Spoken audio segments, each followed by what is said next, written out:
quality assurance in technical education. This session will be chaired by Dr. H. Sitkal Amawate, Senior Lecturer, Department of Mechanical and Manufacturing Engineering, Faculty of Engineering, University of Ruhana, Sri Lanka. Now I introduce paper presenter. There are 4 papers will be present here in this seminar. The paper 1, Quality Assurance of Tibet Institution through APAC Accreditation, presented by Professor Dr. G. Kunai, Faculty Consultant, CBSE Helente Bin, Department of Polytechnic Education, Ministry of Arts. Presented by Muhammad Habibur Rahman, Acting Chief Executive Officer, UCL, Head of Dhaka. Kulanti to present his paper, and the time is about 15 minutes. I am Zahirul Islam, and our co-speakers and respected delegates from different countries and from Bangladesh. Ladies and gentlemen, so in this session we will try to discuss about quality assurance of Tibet institutions through APAC accreditations. I am sure many of you are aware of what is APAC. We call it Asia Pacific Accreditation and Certification Commission. So I am sure many institutions have already applied, and even like Malaysia, they got APAC accreditation, and we have from Philippines, that Quezon institution, they have already applied. So what we can do is quickly I'll summarize what are the main points, and if any institution in Asia Pacific is interested, we can do immediately, or if any other country is there, we will be able to support them. Hello. Okay.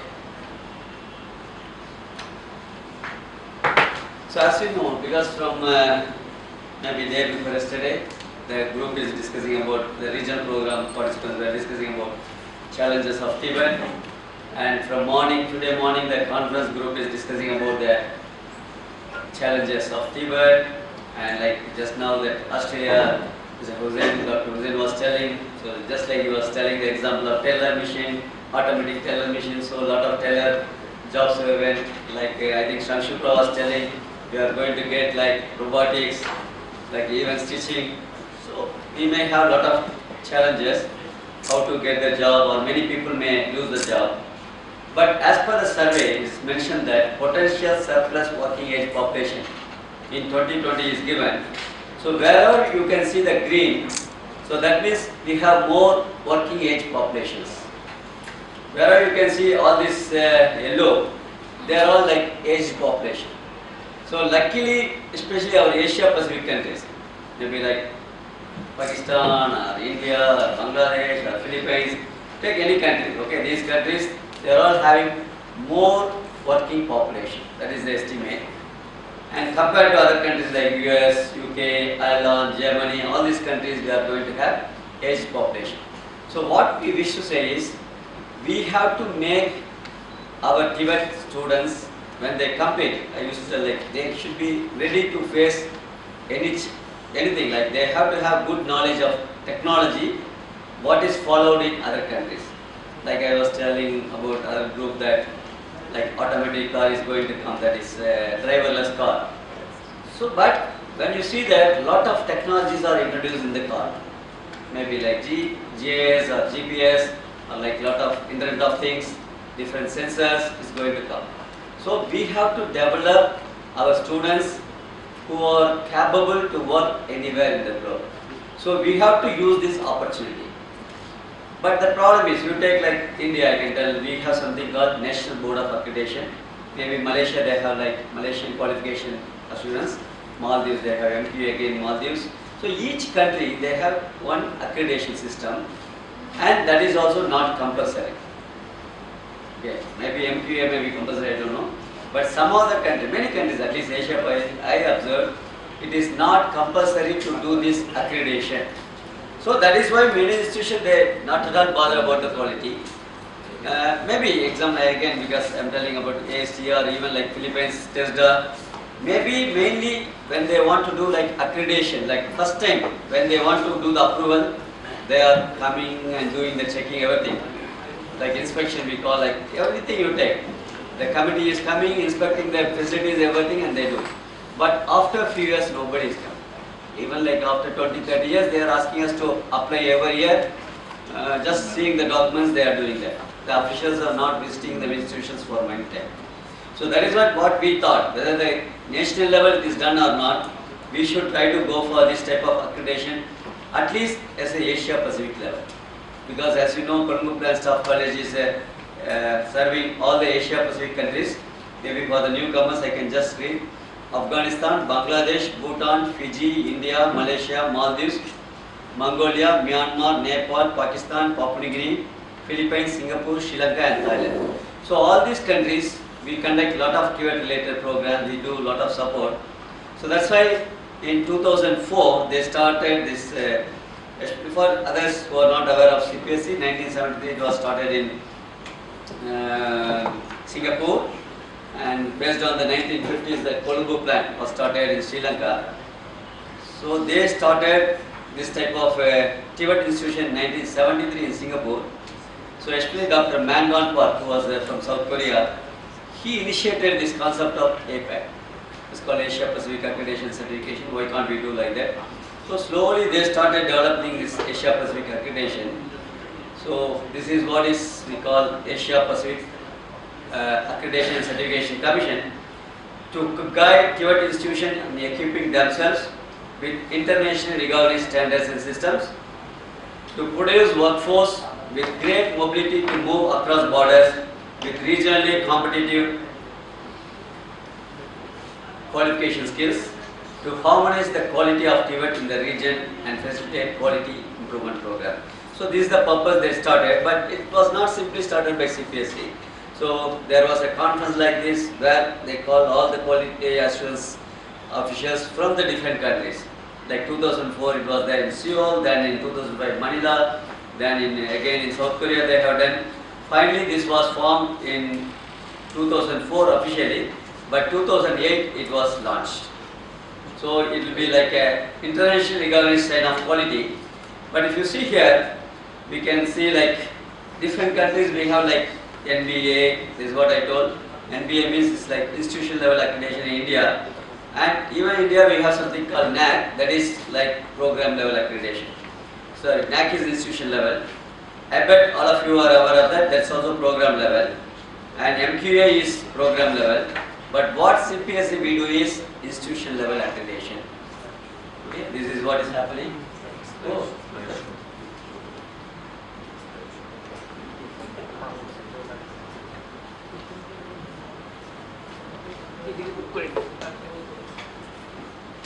like program level. In India we have NBA, National Board of Accreditation, this is also program level, where they go and check all the details, like different, like detailed curriculum or like faculties, and they discuss with the students. So they go in deep, like civil engineering, mechanical engineering, electrical electronics or electronics and communication.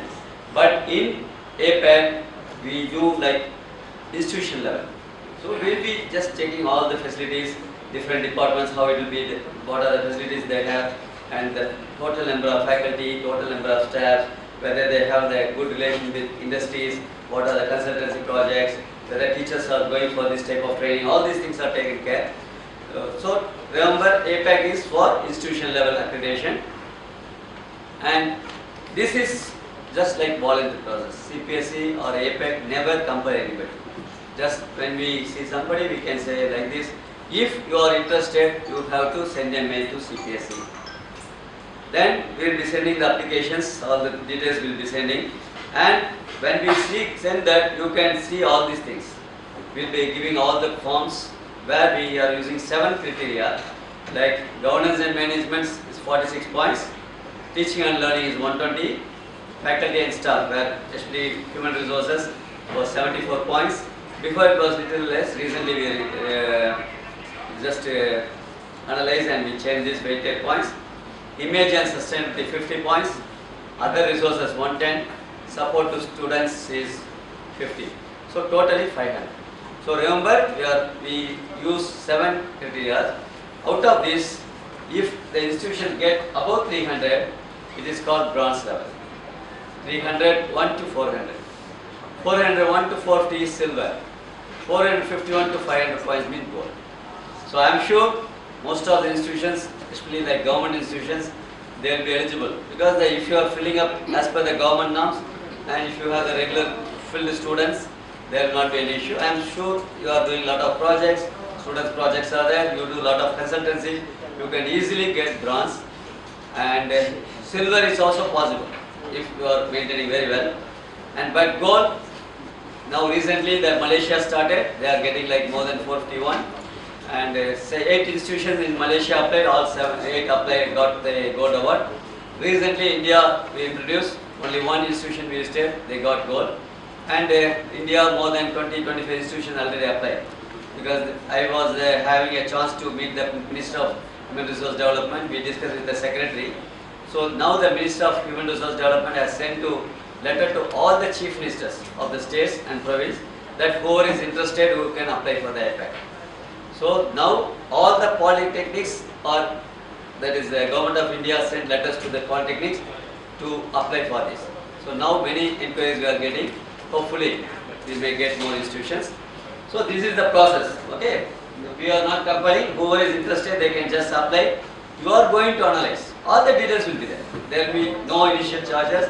You go through that, everything. If you are satisfied that you will be getting bronze or silver and gold, then you can send to us. So you will know the points. There is a point, you have to show the documents. Whatever documents are available, you have to show to us. So initially you have to send the details, everything by email is enough. When the committee comes, it's like external evaluation. Most probably 2 international accreditors will be coming. Okay, they will come and check that, like it is neutral to avoid the country people. So they will come and analyze the documents, and if they are satisfied with the given documents, no issue. We will not ask suddenly why this is like this, why this is like this. So whatever documents are there, we will try to ask you, you are going to show this. So after examining, so once we finalize the document, a committee will visit, like we call it on-site visit, and finally there is a board, a pack board, we will discuss and we will try to view that. Okay, everything will be known to all the individuals, there is no issue at all, okay. So quickly I can say this is the, so this is the question. As on date, Bangladesh they got 4, they applied, they got 4 bronze.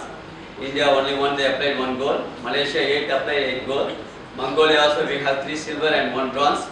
Pakistan 1 CTTA has applied, and now they are applying for re-accreditation. Like Philippines, there are more, like 26 institutions. So we are happy that last year 2 institutions got gold, because they went for the 3rd time. 2 times they were like silver award, 3rd time they applied, they got it. So the advantage is, after the on-site visit we give all the details, like what are we call like commendations, affirmations and recommendations. Especially the recommendations, we say what are things to be improved. So if the institutions follow this, they will be able to go for the next level. Okay. So you have to follow that, and easily you can get gold level next time. That's all. Many people ask this question, sir, how much charges? Just for information. Once everything is finalized, you are satisfied means you have to just send $100 like application processing fees. Then once the committee, okay, everything is over, you have to go for on-site visit means that time you have to pay 600. Then you have option like paying like once time lump sum you can pay, or like yearly. So that is also possible. And travel cost and local hospitality has to be taken care by you. So that is why what we do when we go to the country like this, so we try to combine. Like Pakistan, we are trying to have a regional program in August end and September. So we are trying to send those experts to come as a accreditor for that. That is why we waited. Otherwise, they have to spend a lot of money. But like Malaysia, like India, some countries, institutions are willing. Please send anybody from Philippines or Singapore or Malaysia. So we send them. If the institutions can do this, no problem. Otherwise, we can wait and do those things. So these are like Malaysia. They promote a lot. Especially we observe like the Department of Polytechnic Education. They are very happy. Like Dr. Naim was there before as a Director General. So he has initiated a lot. This is with the Dato Mughlis was the DGDP with the Deputy Minister of Education. So Madam is there, Dato Maria, I think so. So like this, people are doing a lot. This is I think we are done in Port Diksha. Okay, like this we do. So lot of applications are there, but mainly what we feel is like global mobility. So now all these institutions we have a link. If like recently Nepal, they have a lot of projects, ADB, Swiss Contact, they have money.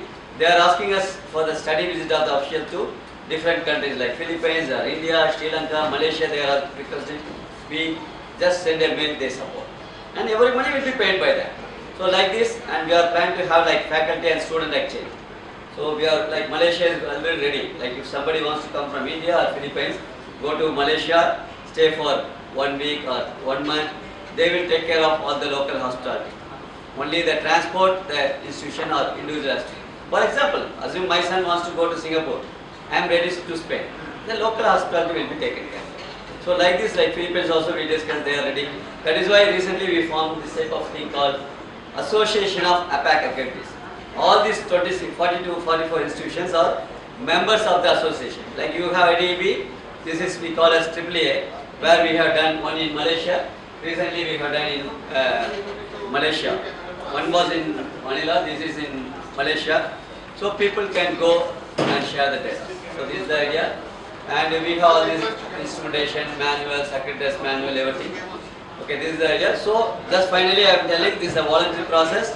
Whoever is interested, you can approach us. So you can contact us. We will be sending all the material you prepare. It's like a self-study report. Once you are satisfied, you have to apply for us, and there will be an on-site visit. If the mostly it is very easy. If you do very well, easy to get bronze or silver. For gold, you have to work very long. But main thing, you have to start collecting all the documents. That is important. Okay. So thank you for your kind attention. Whatever is there, maybe during our question and answer session we can discuss. Thank you. Thank you very much, Dr. GK, for your informative presentation. So the next presenter will be Dr. Hela Lee. She is from the Department of Polytechnic Education, Ministry of Higher Education, Putrajaya, Malaysia. She will be presenting on the topic Enhancing TVET Graduates 21st Century Skills Through an Integrated Curriculum, the Malaysian Polytechnic Experience. Enhancing TVET Graduates 21st Century Skills Through an Integrated Curriculum, the Malaysian Polytechnic Experience. I say this is our paper because this paper was jointly authored by me and my colleague, Dr. Nori. And that's Dr. Nori.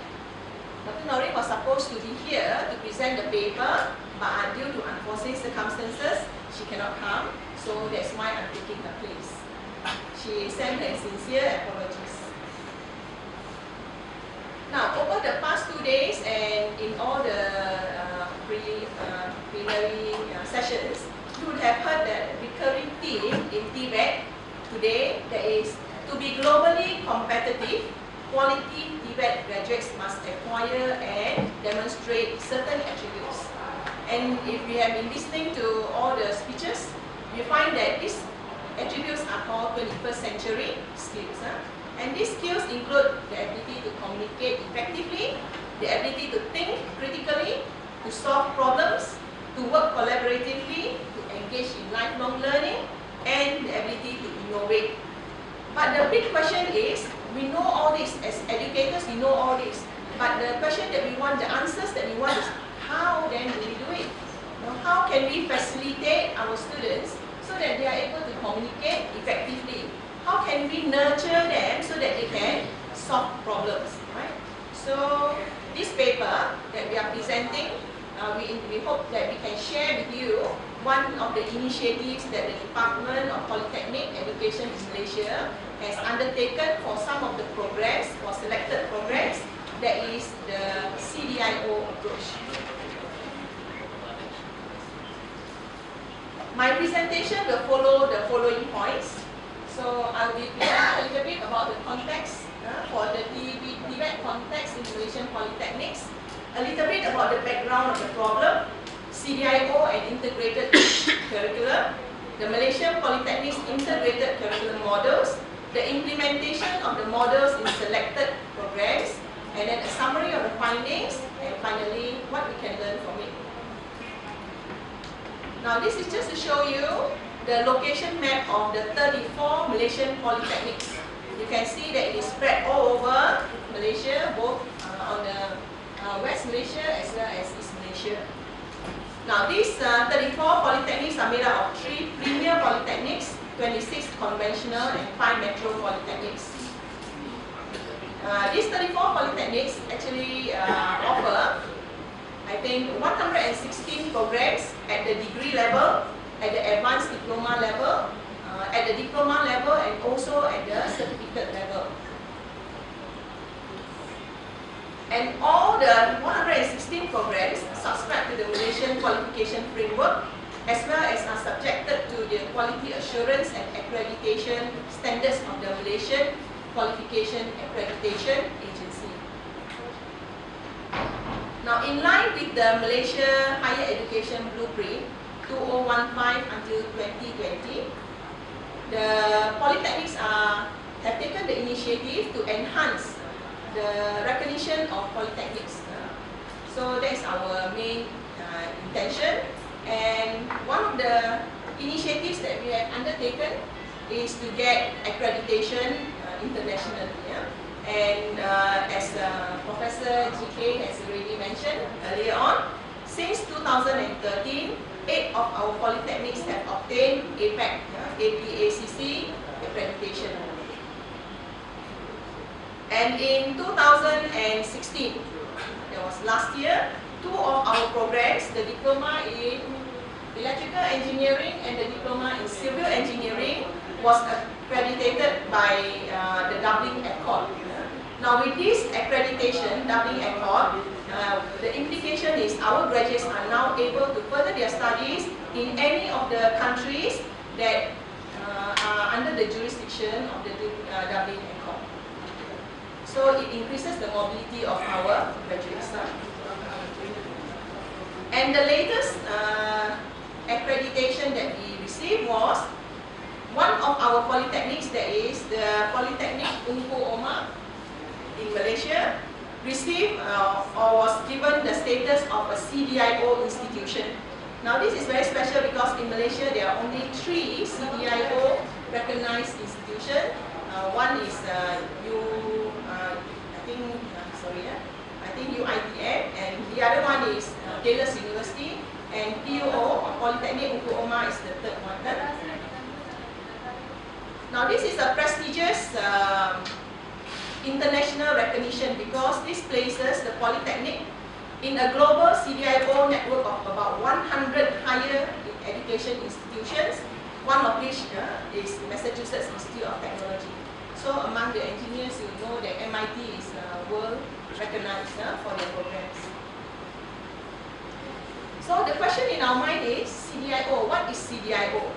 Now, just to briefly share with you, CDIO is actually an innovative educational framework applied in engineering and non-engineering education programs based on fundamentals of conceive, design, implement, and operate. So in short, we call it CDIO, using real-world systems and products to produce next generation of engineers. So we may question, how did this CDIO come about? Now these are the initial initiators. In 1990s, in the late 1990s, MIT, Massachusetts Institute of Technology, the engineering educators were very concerned because a lot of their graduates were unemployed, couldn't find a job. After studying for 4 years, they couldn't find a job. And they found difficulty in getting students who wants to enroll in engineering programs. So they started an initiative called CDIO, and in the year 2000, 3 Swedish institutions, Chalmers University of Technology, Linköping University, and Royal Institute of Technology in Sweden, they came together and collaborated and came up with this approach called the Conceive, Design, Implement, and Operate approach. And it was initiated because of this main problem. There was a mismatch between academics and industry demand in the engineering field in particular. So if I briefly describe the situation, they find that the curriculum has too much theory, but too little on practicing design, too little on teamwork, too little on communications, developing communication skills. And there is this tension that are faced by engineering educators, tension between 2 needs. One, we want to educate our students to be specialists, those who possess different levels of technical knowledge. But on the other hand, there is a need to educate students as generalists who possess personal, interpersonal, product and system building skills. Now, does this sound familiar to you?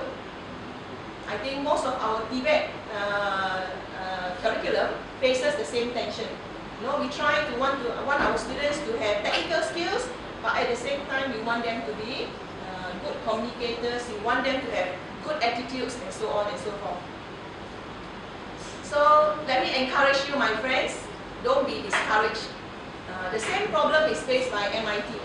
The same problems are faced by all the European universities. But the thing is, now that we know everyone is facing this problem, if we just close an eye, it's not going to get solved. So we must address these issues if we want our TVET graduates to be globally competitive. There needs to be a new paradigm shift of engineering as well as other TVET programs. So if I were to look at the engineering program, what we do is most of our curriculum are centered, very narrow, centered towards specification, design, and prototype. That means we teach our students to produce something. That's it, But we didn't teach our students to conceive, to think. And when you think, you have to take into consideration the people around, the environment, And when you identify the problem, very often we do not allow our students to identify the problem. But the educators or the teachers, we tell the students, this is the problem that I want you to solve. So instead of the students looking around and trying to understand and coming up with problems of their own, most TVET educators will give the students a problem and ask them to solve. And that is a very narrow definition of engineering education. So according to the CDIO approach, we need to expand engineering education to have a wider definition. That is, we need to teach our students to consider the environment, consider the people who will be using their innovation or their product, help them to identify the problem they want to overcome, and then understand it, conceptualize it before brainstorming to come up with solutions. And once they come up with solutions, you don't stop at prototyping, but you try to get the students to come up with a product that is marketable. So it is the whole process. Now, basically, CDIO is guided. The approach is guided by two main documents. You are welcome to go and check it out. It is you can access it very easily online. You go to www.cdio.org and then you can have a whole lot of things there. Now, under the CDIO approach, the two documents are the 12 CDIO standards as well as the CDIO syllabus. I would strongly encourage you, if you are interested, go to the website and learn more. So, under the 12 standards, what I'm going to talk about, or what I'm going to share about, would be standard number 3. So, ladies and gentlemen, if you have a look at here, standard number 3 is integrated curriculum. So that is the main thrust of my sharing this afternoon. Now, under this integrated curriculum, why the Malaysian Polytechnics decide to embark on integrated curriculum is because of these existing curriculum drawbacks, which I think most of us would face the same thing. Number one, currently, our student problems have too many assessments and students will spend too much time on various assessments. So they can have up to 30 assignments in one semester. And you find that the students were unable to relate one course with another course or one module with another module. And secondly, the lecturers also have problems because the courses are always generally taught in silo. In silo meaning, if I'm teaching one course, the other lecturer don't know what I'm teaching. And another lecturer may be teaching a certain course and will be giving the assessment with no interlink, no explanation about how they are interlinked. Alright? So as a result, the teaching courses do not support the program. So students who come out, who go out for their industrial training, the industries find that they are not able to solve problems because they cannot relate from one, or from the theory, they cannot relate and transfer their learning from one course to another to solve problems. Right? So the Department of Polytechnic Education decided to embark on this initiative to have an integrated curriculum whereby these are the main, how do I say, the criteria or the characteristics of an integrated curriculum. That is, they incorporate a few courses of assessment into only one project. The faculty plan, do and assess project tasks and assessment together. And it involves active and experiential learning for students, and it involves real project based on the community or industrial needs. So in other words, the student may have only one major project in their whole semester, and it is the same project is evaluated by different courses, different lecturers. You get the idea? So anyway, there are two models that we use. One is called the intra-program integrated curriculum model. The other one is inter-program integrated curriculum model. Now if I were to quickly point out to you all, if you can see here, in the intra-program, 2 or more courses in the same program are integrated in a single project.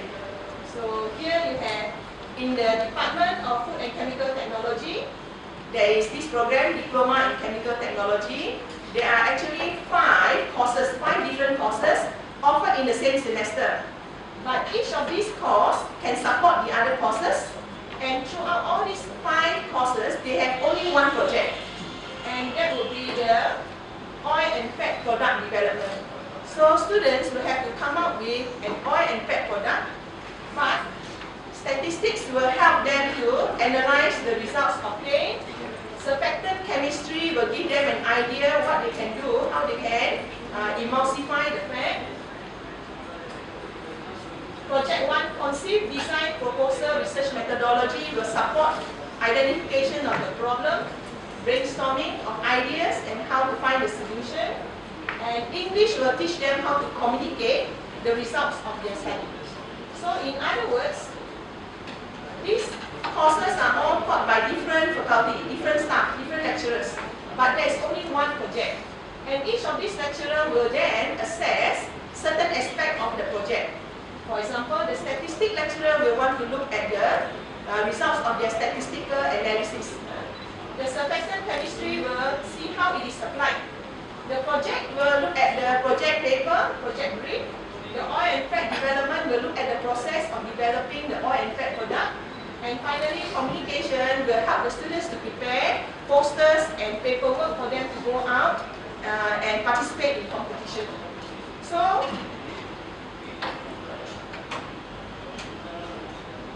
the other program is inter-program integrated curriculum. Now, in inter-program integrated curriculum, 2 or more programs can actually work together. So, this is another model that the Malaysian polytechnics are using. Now, in this particular model, sometimes you can have more than one program coming together to work together. So, in this model, if I were to show you an example of what they have done, the Department of Tourism and Hospitality, the Department of General Studies, and the Department of Design and Visual Communication, 3 different departments. The students from 3 different departments come together to do one project. And that project involves students from 2 different programs, the Bachelor of Tourism and Hospitality and the Bachelor of Visual Communication and Design. And what they did was, they integrated all the 5 courses. And this is inter-program integration. So just to briefly show you, they have English for Tourism and Hospitality, combined with Community Service, combined with English for Design, combined with Culture, Identity and Communication, combined with Brand Communication and Strategy. Now these are 3 courses offered by the Visual Communication Design degree, while these 2 are courses offered by the Department of Tourism and Hospitality for their Bachelor of Tourism and Hospitality. Now just to show you one, because of time constraint, I'm just showing you something, one thing that will also give you an idea of the documentation that we will need to produce if you want to get accreditation, for example under APEC and so on.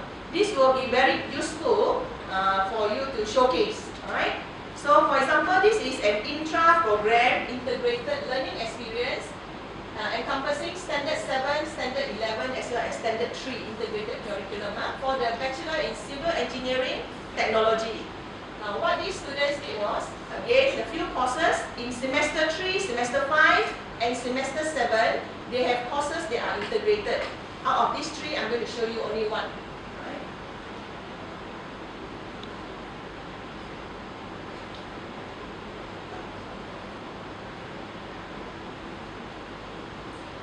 That's me. Oh, 2 minutes. So short. Now this is very quickly, just to show you, they integrated 4 courses into a mini project. And these are the courses whereby the students will learn how to do parametric modeling, BIM, right? To construct a model for site preparation. Another course will teach them how to do quantity measurement, effective presentation, and work in a team. So yeah, these are the intra program consists of 4 different courses, and the kind of paperwork that has been done are this. So you can see here the 4 courses with their assessment and mini projects. So all these projects is only one. There's only one project for all the 4 different courses.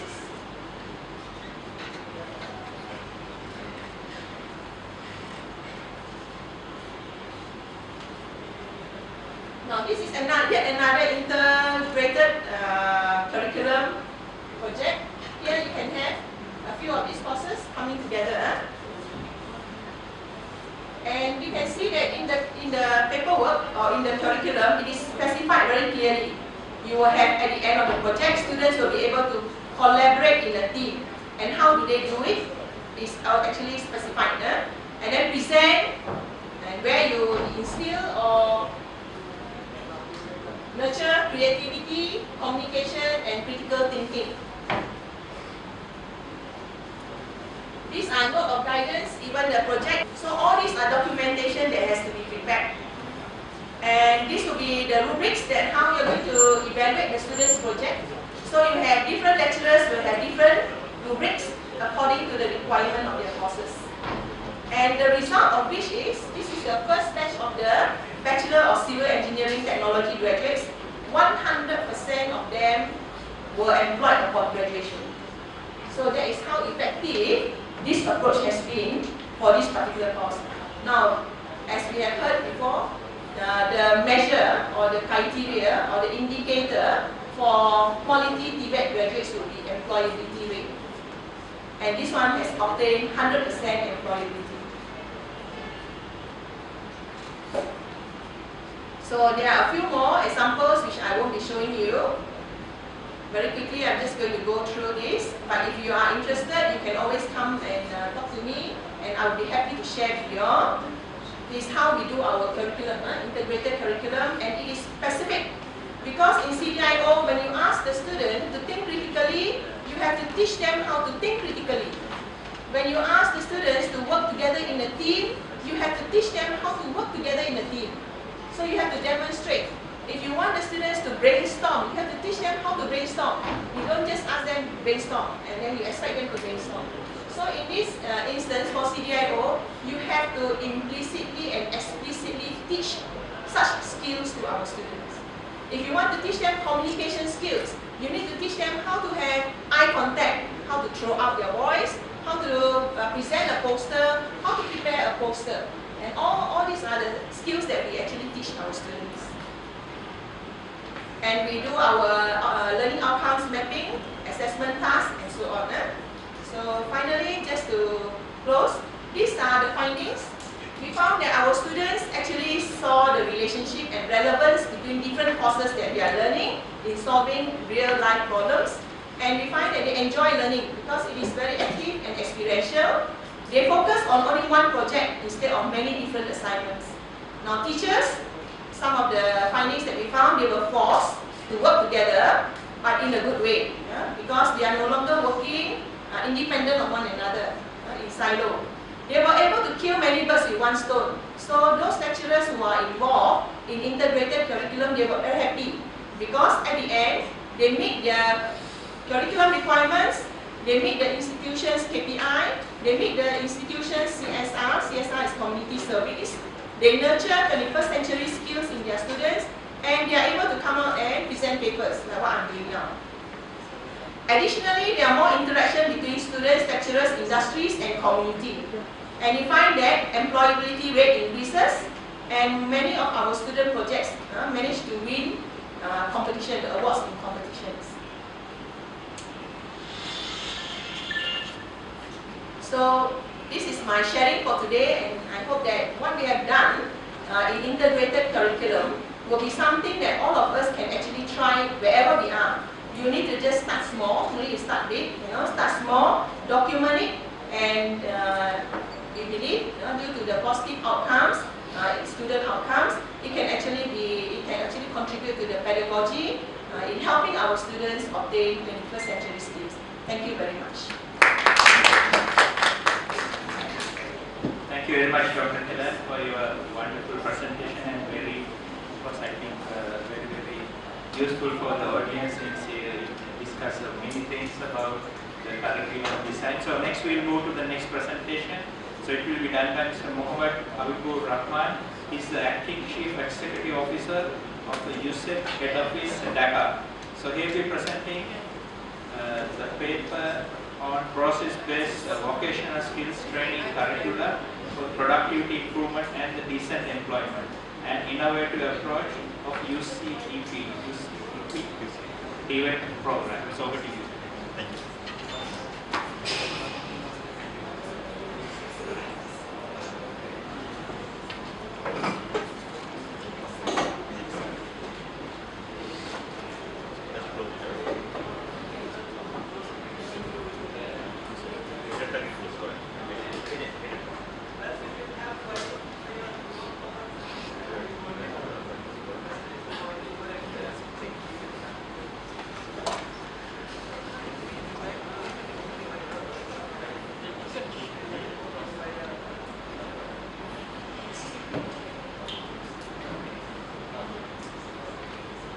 Respected session chair, session facilitator, paper presenter, distinguished guests and participants from home and abroad. Very good afternoon to all of you. As we are running the time short, so I'll try to manage my time to present within the allocated time of 15 minutes and maybe 1 or 2 minutes more. So first of all, I would like to express our sincere thanks to the IDEB and CPSC for organizing a very timely, very important international conference. We know the economy, both the regional, global and the country context are facing a lot of challenges, and side by side there are a lot of opportunities. So to have a very wider networking among the regional countries and sharing the experiences of the good practices, good model and innovation would really foster the global economy as well as the country's economy. So I am representing from USEP Bangladesh. It's a national non-government organization working for more than 45 years in Bangladesh with a mission to promote education, skills development and industry placement support for the underprivileged children and youth. So I'll briefly cluster my presentation in two parts. One is that what is USEP and what is USEP program, and the second part is mostly concentrated on my paper, the process-based innovative vocational skills training curricula and its implication. So let me give you a snapshot of our programs.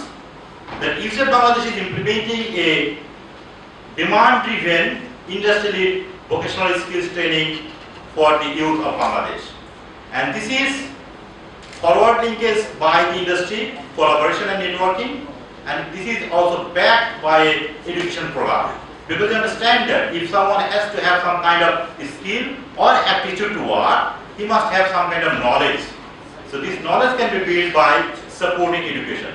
So in our model, we basically provide education program up to grade 8. Once they finish grade 8 education in Bangladesh standard, they are taken to the technical school for having vocational skills training. Currently, we are offering 35 different courses related to the industry requirement of Bangladesh. And all those courses are mostly 3 to 6 months in the certificate course, and we also have the formal technical education program for the secondary school certificate vocational program. And I'd like to catch upon your attention that in last 6 years, under Bangladeshi assessment system, the Bangladesh Technical Education Board, we are the topper in the country in the SSC vocational program. And we also have some kind of customized skills training, which is much more shorter in duration to meet the demand of the industries as a customized course.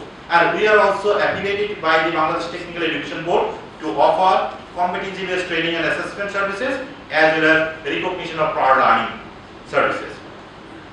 And as we work with the community across the country, and mostly for the underprivileged community, we understand that many of the parents and families and communities are not much more aware. So what we do, we have a community mobilization team. Those who basically work with the communities to mobilize them, to get the support and to have the continuation of the programming. So all these are a very much integrated model, starting from the education, vocational skills training and to the world of work. So these are the value chain we follow in our programming. So quickly our program coverage, we are operating in 7 districts out of 10 districts out of 64 districts, and mostly in the urban area. We have 2 outreach centers in partnership with the Women Affairs Department of the Government of Bangladesh, and we have 40% working children and youth, those who work somewhere in some of the part of the time, and in the rest of the time they pursue education training or school. So this is highly flexible model that a person can join in our programming either the morning shift or the afternoon shift depending on his kind of engagement. And one of our very important success in our education program, the gender parity is much more focused. 52% of our students in our school are from the girls, and 48% of the students in our technical schools is girls category. And last year we produced 16,000 vocationally trained graduates in our language, and almost 95% are placed in industry through our job placement set. So let me look some of this economic scenario of the programming. So basically you say Bangladesh is meeting 2 needs.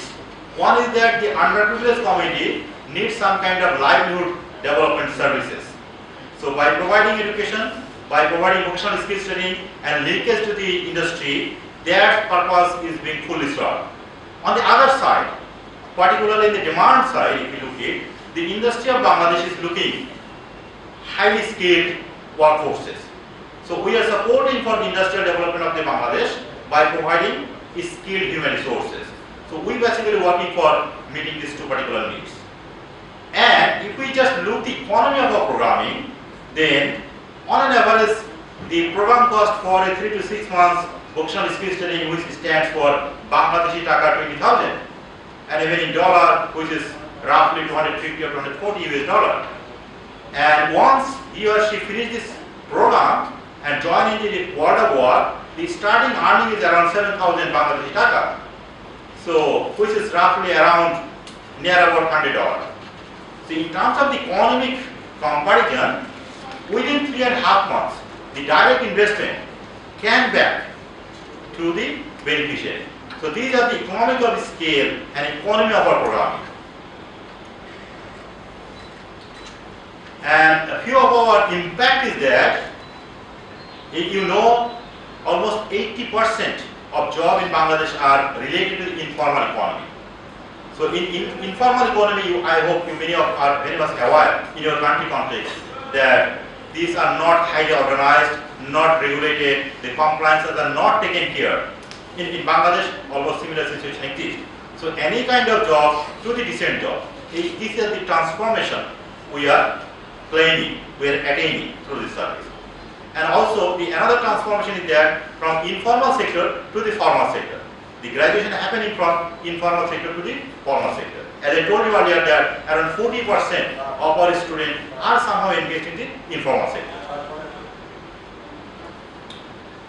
And also we are promoting the education skills training and job for the females, because if we wanted to progress with the sustainable economic development, the women must bring under the development party. So you said approach for the women to bring in the development party. And also we are focusing the special need of the community, particularly person with disabilities and also the ethnic communities. They should have some kind of development access and services. So one of our key focus to bring them in our education and skill development program. So now we heard many things probably last couple of days in this international seminar, the quality of debate. So how and we say the quality could be promoted and developed and maintained in an education service or the professional skills training. So UCL Bangladesh has a very unique kind of approach. What is it? We have direct engagement of the employers in our programming. Which way? We have the employers forum that we call the employers committee. And each and every operational region we have numbers of committees, and this committee basically provided voluntary advisory services to UCL Bangladesh that your graduates is not up to the standard. You need to improve your curricula, you need to improve your training capacity, your trainers are not updated. So all those kind of feedback we are getting from this employers forum. So this is a very direct feedback from the labor market to the institution. Recently we formed a sector skills planning committee.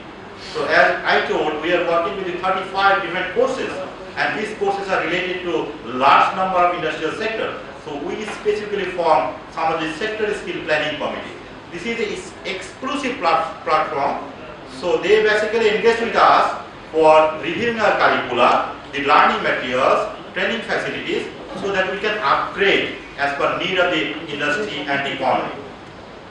And we are also the member of the Industry Skill Council as part our the skill development policy is concerned. So we are the member of that committee. So these are the direct platform where we get the real information from the employers and other platforms. So we are following the modular based curricula in our certificate program, and also we have the competency-based programming, but we know there are certain limitations exist for both of this kind of programming.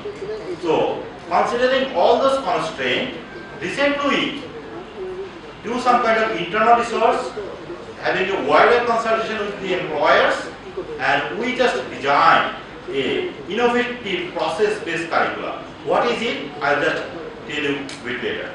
So the key focus is that the productivity, success and cost of the graduates. And also the entrepreneurship and apprenticeship is also very important to have such kind of real life experiences of the TVET graduates. And in most of the cases in our country, this is highly mismatched. Though in our programming they have a system, but these are a bit mismatched. So can you please take care of this here? Sorry. And of course, we know the global era, the current time is the ICT, and Bangladesh is nothing behind with this issue. In our programming, we started ICT aided materials and process so that our learner can quickly get an access on the ICT platform. And you know, many of them are engineering profession, that the very complex kind of internal design of a machine or process that can be very difficult to visualize.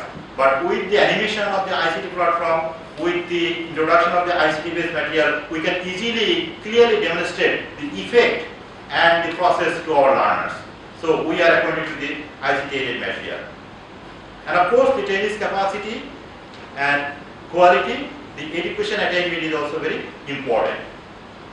And of course, if you wanted to have a very quality vocational skills training, then of course the cost is also a very determining factor, that how this cost and results can be making a balance for that. So now coming to the main part of my presentation, that process-based vocational skills training. So we research in the website, in the different sources, but we did not get such kind of a standard definition what is called process-based curricula. But there are some key features we identified, that mainly the manufacturing industry are following some processes in the industrial production of various sectors. And R&D industry, ready-made garments industry in Bangladesh, they basically followed this process-based production in their enterprises. And we are initially focusing on the R&D sector to innovate this curricula. And the main outcome of this curriculum, what we found in our pilot stage, that it really takes care of the productivity of the trainees and also the quality of the skills.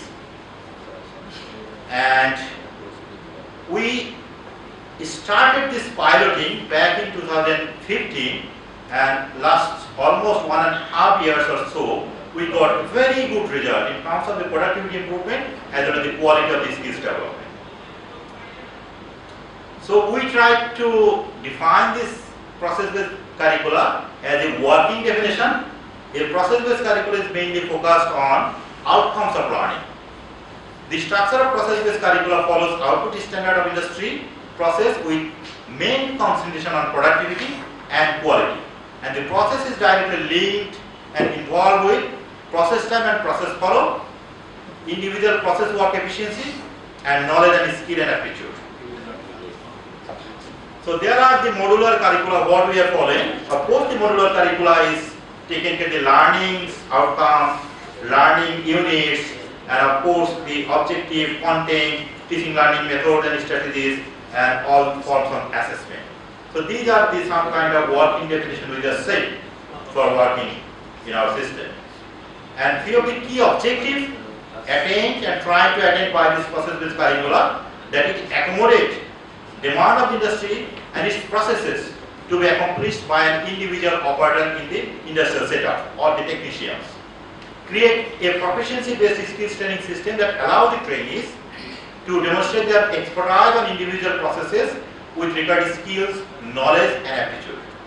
Ensure improvement of the trainees' performance in the training workshop and center kind of programming, like for the personal disabilities and different kind of needs that can also be accommodated in the process-based curricula for developing a very specific skills so that they can demonstrate in the industry. And of course, ensure development of these skills to an individual with a focus of better productivity and quality. These are the key objectives we are trying to attain through this process-based curricula. And if I just show you a basic structure of the process-based curricula, in the particularly R&D, ready-made garment sector. So this is one of the courses what we call industrial sewing operation. So these are the basic structure. So this structure has two parts. One is the general attainment of the skill and knowledge and aptitude, which is related to the workplace communication, safety, occupational health and safety, basic numerics and literacy is needed, and of course some of the fundamental skill. That basically foster them to capture the advanced skill following some processes. And if you can see, I don't know how far is visible for you, but I just give you a very snapshot. There are 7 different process specialization exist in a single course curricula. So what we do not offer all those process specialization for a single training, because earlier what we give them all sorts of training, and at the end of the day they could not prove their abilities as they try to learn almost all those processes, but they can't prove themselves. But in the so as the industry basically demands the productivity and quality of the skill to be demonstrated, so we clustered in a single course what are the key processes needed for industrial operation, and focusing that process we try to make a cluster of skill and we deliver that. As a result, they got much more time to practice those skills in the training setup and they can demonstrate better. There might be some limitation probably, because if someone is concentrated with a single or 2 processes, then if he or she wanted to transform from the other processes, they need to back. So there are certain limitations we also identified. This is the process layout, and if we just look there, a basic shirt I am simply wearing here and standing here. This shirt making requires 23 different processes. So if we wanted to give this skill for a single person, then it requires huge amount of time, lot of resources, and at the end of the day, they can't demonstrate that they are the master of all processes. So to overcome that limitation, we basically try to cluster certain processes to give them appropriate skills. So as a result, in our pilot stage, the top table, so this is an industry standard in a certain processes. We just mentioned here 3 processes, the calf rolling, calf swing and calf stitching. This is for calf in my shop. So the A grade operator in an industry, compliant industry, he or she can produce this number of pieces in an hour. On the other hand, the B grade operator can produce the middle one and the C grade operator can produce this one. In our pilot training, we measure, we assess by engaging the industry expert, and within 8 weeks of time, our trainee able to demonstrate that in they reach to the B grade operator, what they are producing. So these are the very distinguishing features we found in our process-based curricula. And one of the success case I just put in here, one of our trainee graduate, she completed this course in Chittagong, and she is now working in the export processing zone industry in Chittagong. And she is demonstrating their high abilities. And what she gained, she directly started as a senior operator in an industry. Earlier, they just start with the maybe helper or assistant operator. So these are the distinct features we just found as an impact of our training.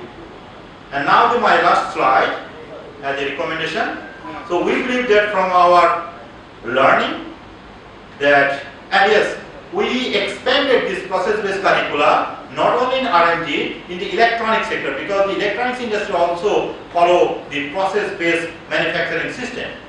So in our understanding, we would like to request that this process-based curricula can be replicated and expanded to the other sector where the manufacturing process are followed, so that we can have the wider impact. And of course, as I said that INSEP has maintaining a very dynamic linkage and network with the industries. So the industry and institution linkage is very important to make any kind of debate program and particularly the process-based curricula successful. And third one is that in Bangladesh, the Bangladesh Technical Education Board is the regulatory authority.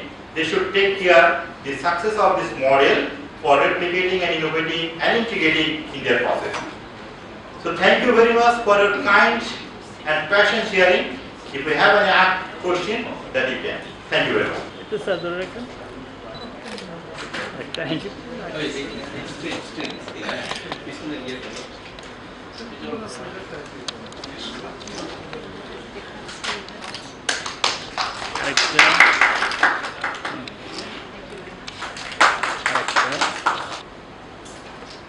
Now I requested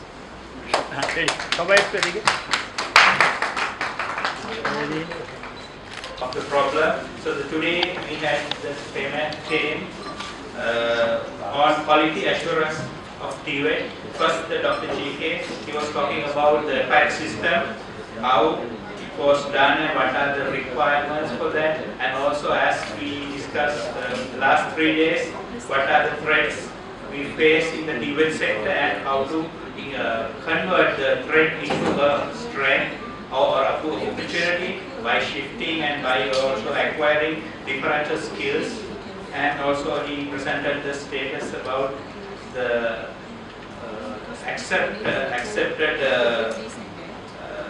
acceptance of the APAC certificates in the Asia Pacific region, and also he encouraged other organizations, other countries also to be request and apply and also be accredited.